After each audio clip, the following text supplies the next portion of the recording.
Hello दोस्तों, आज मैं पृथ्वी के आंतरिक संरचना के बारे में बताने जा रहा हूँ कि पृथ्वी के आंतरिक संरचना की बनावट कैसे है। तो हम जानते हैं कि सबसे पहले पृथ्वी जो है वो गोल है। पृथ्वी कैसा है? गोल है। यह बात की जानकारी सबसे पहले हमारे देश के एक महान गणितज्ञ आर्यभट्ट ने दिए थे। और पृथ्वी एक नारंगी के समान है, यह सर आइजैक न्यूटन ने सिद्ध किया था। तो चलिए हम जानते हैं कि पृथ्वी पर लगभग 90% पृथ्वी के लगभग 71% भाग पे जल है और लगभग 29% भाग जो है वो स्थल भाग जो है घिरा हुआ है।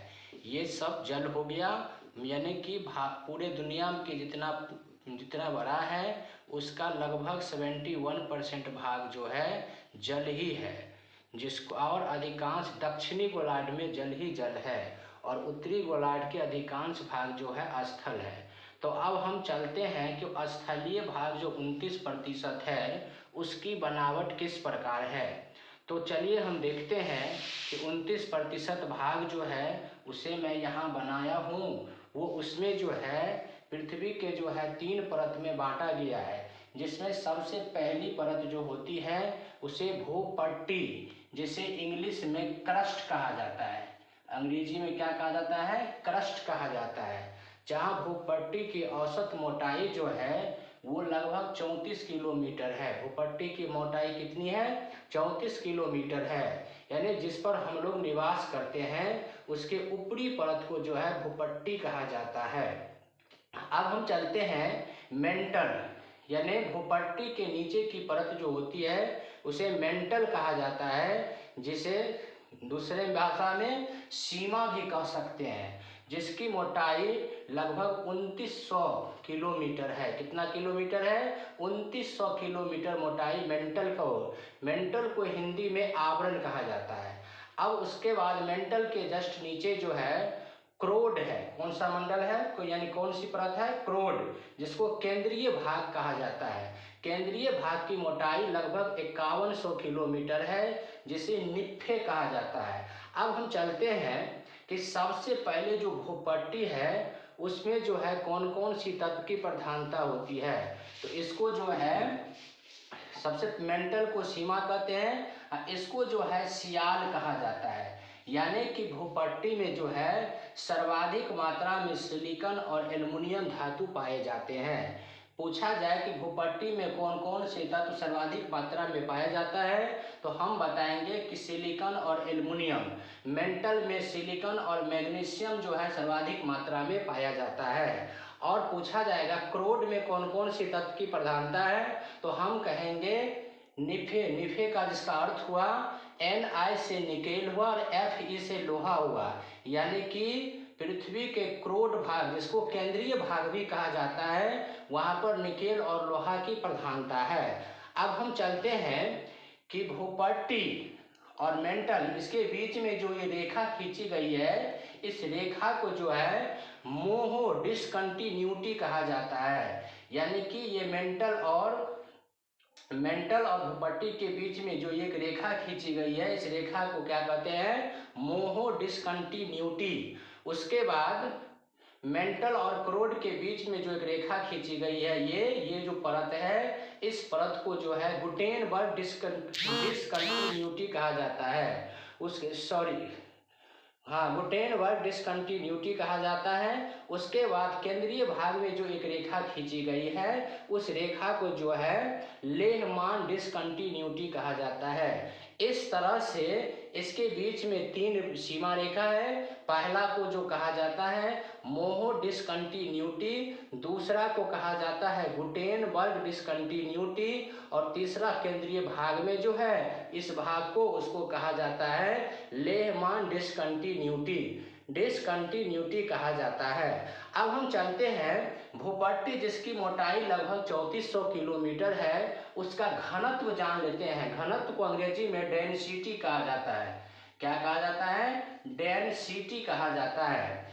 तो इसका जो है लगभग घनत्व जो होता है 2.5 से 3 ग्राम प्रति CM³ जो है घनत्व होता है। और पृथ्वी के केंद्रीय भाग जिसे क्रोड कहा जाता है उसका घनत्व लगभग 13 ग्राम प्रति CM³ होता है। अब बात आती है कि पृथ्वी का औसत घनत्व कितना है। तो एग्जाम में अधिकांश पूछा जाता है कि पृथ्वी का औसत घनत्व कितना है, तो हम बताएंगे पृथ्वी का औसत घनत्व लगभग 5.5 ग्राम प्रति CM³ है। कितना है? 5.5 ग्राम प्रति CM³ जो है पृथ्वी का औसत घनत्व है। अब हम जानते हैं कि पृथ्वी से ऊपर यानी कि वायुमंडल में जैसे जैसे ऊपर जाते हैं तो तापमान घटता जाता है, लेकिन पृथ्वी के नीचे जैसे जैसे हम जाते हैं तो तापमान बढ़ता जाता है। यानी कि पर 32 किलोमीटर पर जो है 1 डिग्री का टेम्परेचर कितने किलोमीटर पे? हर 32 किलोमीटर पर जो है 1 डिग्री टेम्परेचर जो है 1 डिग्री सेल्सियस तापमान वृद्धि हो जाती है। कितना डिग्री? अगर पूछा जाए कि वायुमंडल में ऊपर जाने पर धीरे धीरे तापमान में क्या परिवर्तन होता है, तो घटता जाता है, लेकिन पृथ्वी के नीचे जैसे जैसे जाएंगे तो तापमान में वृद्धि आती जाएगी। अब हम चलते हैं, पृथ्वी के अंदर के हिस्से को 3 भाग में बांटा गया है, जो पहले मैं चित्र के माध्यम से बता दिया हूँ, जिसमें सबसे पहला जो है भूपट्टी है जिसको अंग्रेजी में क्रस्ट कहा जाता है, दूसरा आवरण है, तीसरा केंद्रीय भाग है। पृथ्वी के ऊपरी भाग को भूपट्टी कहते हैं, यानी कि जिस भाग पर हम लोग रह रहे हैं उस भाग को भूपट्टी कहा जाता है, जिसमें सिलिकॉन और एल्युमिनियम तत्व की प्रधानता है। भूपट्टी मुख्यतः बेसाल्ट चट्टानों से बना है। भूपट्टी किसका बना हुआ है? तो भूपट्टी जो है जिसको अंग्रेजी में क्रस्ट कहते हैं, यह मुख्यतः बेसाल्ट चट्टानों से बना है। भूपटल की रचना सामग्री। अब हम चलते हैं कि भूपटल में यानी पृथ्वी के अंदर वजन के अनुसार कौन कौन से तत्व सर्वाधिक मात्रा में है। तो पृथ्वी के अंदर सर्वाधिक मात्रा में यह सबसे अधिक तत्व जो है वो ऑक्सीजन है, जो लगभग 46.60% है। यानी पूछा जाए वायुमंडल में सर्वाधिक मात्रा में कौन सा तत्व है, तो हम नाइट्रोजन बोलेंगे। और पृथ्वी के अंदर में पूछा जाएगा तो हम ऑक्सीजन बोलेंगे। ऐसा कंफ्यूज नहीं कर जाए कि अगर पूछा जाए कि भूपटल में सर्वाधिक मात्रा में कौन सी तत्व है तो नाइट्रोजन कह देंगे, ऐसा कहने पे गलत हो जाएगा। तो हम क्या बोलेंगे?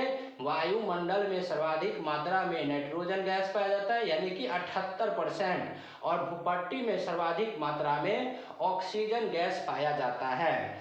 और सेकंड नंबर में सिलिकॉन जो है जिसकी प्रतिशत मात्रा जो है 27.72% है।